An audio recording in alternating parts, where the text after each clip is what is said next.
Hello बच्चा party, कैसे हो। स्टोरी टाइम कहानी जो जीना सिखाए में आप सबका स्वागत। तो आज सुनेंगे न्यू स्टोरी। आज की स्टोरी का नाम है गुलामी की सीख। देखो, गुलामी की सीख। एक ज़माना होकर गया जब हम भारतवासी किसी के गुलाम थे, है ना। इतनी गुलामी सहन करने के बाद, बड़ी मुश्किलों के बाद, बहुत सारे बलिदानों के बाद ये आज़ादी हमें मिली। और इस आज़ादी को हर पल महसूस करना चाहिए कि ये आज़ादी इतने आसानी से हमें नहीं मिली। बहुत सारी सैक्रिफाइस इस आज़ादी ने ली है। तो इस आज़ादी का सही मार्ग में उचित तरीके से, क्या बोलेंगे इसको, फ़ायदा लो या फिर इसका इस्तेमाल करो। ऐसा नहीं पूरा समय ऐसे हम फालतू चीज़ों में या बहुत सी चीज़ों में बर्बाद कर देते।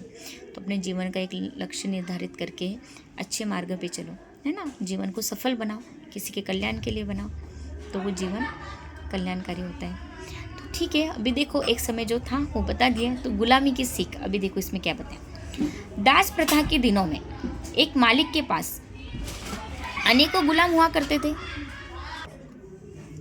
उन्हीं में से एक था लुकमान। लुकमान था तो सिर्फ एक गुलाम, लेकिन वो बड़ा ही चतुर और बुद्धिमान था। अब लुकमान नाम का एक गुलाम था, तो वो बता रहे, पर वो कैसा था, चतुर और बुद्धिमान था। उसकी ख्याति दूर दराज के इलाकों में फैलने लगी थी। एक दिन इस बात की खबर उसके मालिक को लगी। मालिक ने लुकमान को बुलाया और कहा, सुनते हैं कि तुम बहुत बुद्धिमान हो। मैं तुम्हारी बुद्धिमानी की परीक्षा लेना चाहता हूँ।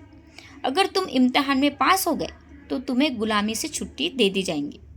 अच्छा जाओ, एक मरे हुए बकरे को काटो और उसका जो हिस्सा बढ़िया हो उसे ले आओ। लुकमान ने आदेश का पालन किया और मरे हुए बकरे की जीभ लाकर मालिक के सामने रख दी।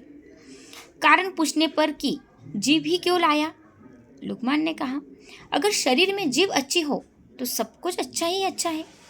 मालिक ने आदेश देते हुए कहा, अच्छा, इसे उठा ले आ जाओ और अब बकरे का जो हिस्सा बुरा हो उसे ले आओ। लुकमान बाहर गया, लेकिन थोड़ी ही देर में उसने उसी जीभ को लाकर मालिक के सामने फिर रख दिया। फिर से कारण पूछने पर लुकमान ने कहा, अगर शरीर में जीभ अच्छी नहीं तो सब बुरा ही बुरा है। उसने आगे कहते हुए कहा, मालिक, वाणी तो सभी के पास जन्मजात होती है। वाणी यानी कि बोल, परंतु बोलना किसी किसी को ही आता है। क्या बोले, कैसे शब्द बोले, कब बोले, इस एक कला को ही बहुत ही कम लोग जानते हैं। एक बात से प्रेम झरता है और दूसरी बात से झगड़ा होता है।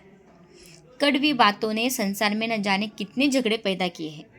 इस जीभ ने ही दुनिया में बड़े बड़े कहर ढाए हैं। जीभ 3 इंच का वो हथियार है जिससे कोई 6 फीट के आदमी को भी मार सकता है, तो कोई मरते हुए इंसान में भी प्राण फूंक सकता है। संसार के सभी प्राणियों में वाणी का वरदान मात्र मानव को ही है। मानव को ही मिला है ना बोलने का, नहीं तो आज अब देखते पशु पक्षी कोई बोल सकता है नहीं, सिर्फ मनुष्य ही बोल सकते हैं। उसे सोचने समझने की और बोलने की शक्ति है, इसलिए वो श्रेष्ठ प्राणी जातों में सबसे श्रेष्ठ जाति मानी जाती है मानव।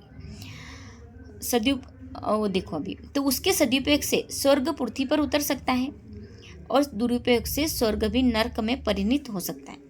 भारत के विनाशकारी महाभारत का युद्ध वाणी के गलत प्रयोग का ही परिणाम था। मालिक लुकमान की बुद्धिमानी और चतुराई भरी बातों को सुनकर बहुत खुश हुए। आज उनके गुलाम ने उन्हें एक बहुत बड़ी सीख दी और उन्होंने उसे आज़ाद कर दिया। उन्होंने फिर उसे क्या किया, आज़ाद कर दिया। तो हमें क्या मिला, शिक्षा क्या मिली फिर इससे। मधुर वाणी एक वरदान है जो हमें लोकप्रिय बनाती है। वही कर्कश या तीखी बोली हमें अपेक्ष दिलाती है और अपेक्ष का प्रतिबिंब है, उसे अच्छा होना ही चाहिए। अगर बुरी या अच्छे शब्द बोलेंगे तो उसका एक प्रतिबिंब बन जाएगा।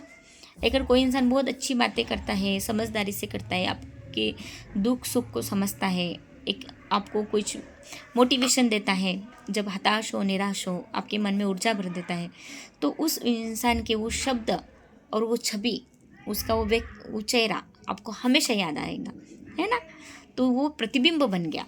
वो चिन्ह आप उनके चेहरे का जो साइन नहीं बोलेंगे, उनको वो चेहरा, वो प्रतिबिंब आपके हृदय में छप जाता है और आप हमेशा याद करते हैं। पर वही कोई गलत बात आपको बोल दे, किसी इंसान ने बुरा भरा बोला, आपको बहुत ज़्यादा अपमानित किया, दुख दिया, तकलीफ दी, आपकी अवहेलना की, तो उसी के वो शब्द उसके रूप में परिवर्तित हो जाते हैं और उसका प्रतिबिंब आपके भी हृदय में छप जाता है और आप उस शब्द जैसे याद आते हैं, उस व्यक्ति का चेहरा आपको याद आते रहता है ना।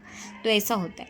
तो इसलिए वो प्रतिबिंब हम किसी के दिल में कैसा छापे, कैसा निर्माण हो हमारे लिए, तो इस बार को हमेशा हमें सोचना चाहिए और सोच कर ही बोलना चाहिए।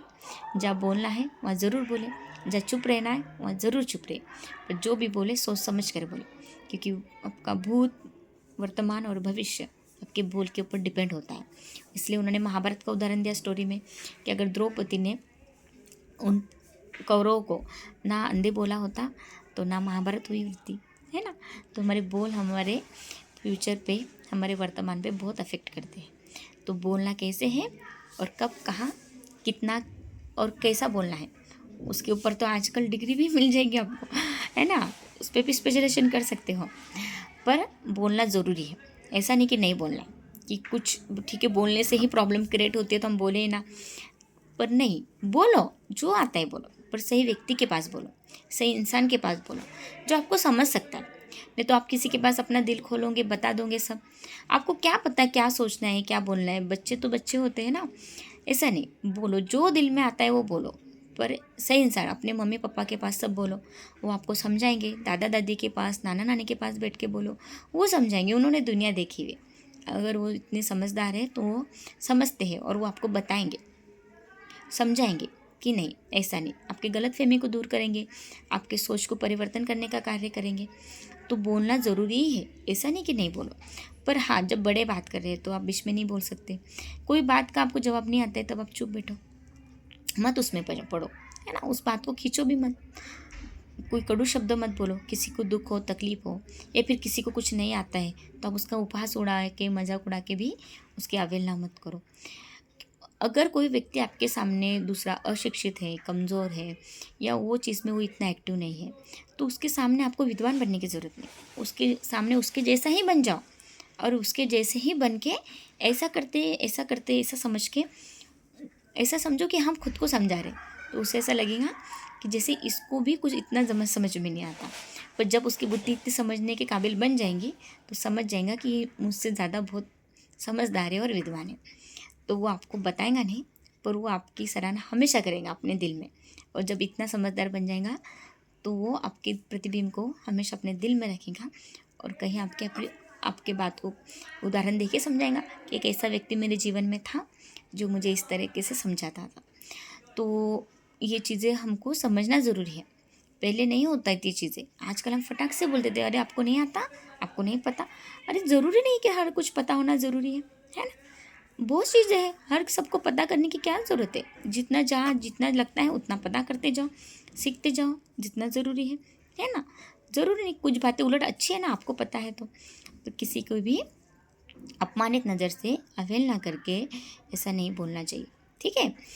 किसको नहीं आता है, कोई चीज़ में कमज़ोर है, तो उसके जैसे ही समझदारी के लेवल पे आकर उसे समझा, उसकी बुद्धि की क्षमता के अनुसार उसे समझाने की कोशिश करो, पर ईगोलेस। उसे पता भी ना चले कि आप उससे ज़्यादा बुद्धिमान हैं। उसे पता तो होता है, पर उसको उसको ऐसा ना फील हो कि आप उसको ईगो के साथ या फिर थोड़ा से अवहेलना के साथ समझा रहे हो, ठीक है। तो ठीक है, अभी हमको बता दिया कि क्या सबसे ज़्यादा अच्छी चीज़ है और क्या सबसे ज़्यादा बुरी चीज़ है। तो वो हमारी जीभ, ये 3 इंच जीभ बड़ा कमाल करती है। तो बोलो, पर सोच समझ के बोलो, अच्छा बोलो, सच्चा बोलो। और क्या बोलना, कैसे बोलना नहीं समझ में आता तो किताबें पढ़ो और बड़ों की राय लो, जो समझदार है ना, जो आपको समझा सकते हैं और समझ सकते हैं, ठीक है। सोचते रहो, मस्त रहो। स्टोरी अच्छी लगी तो लाइक शेयर सब्सक्राइब जरूर करना। Bye, see you, take care.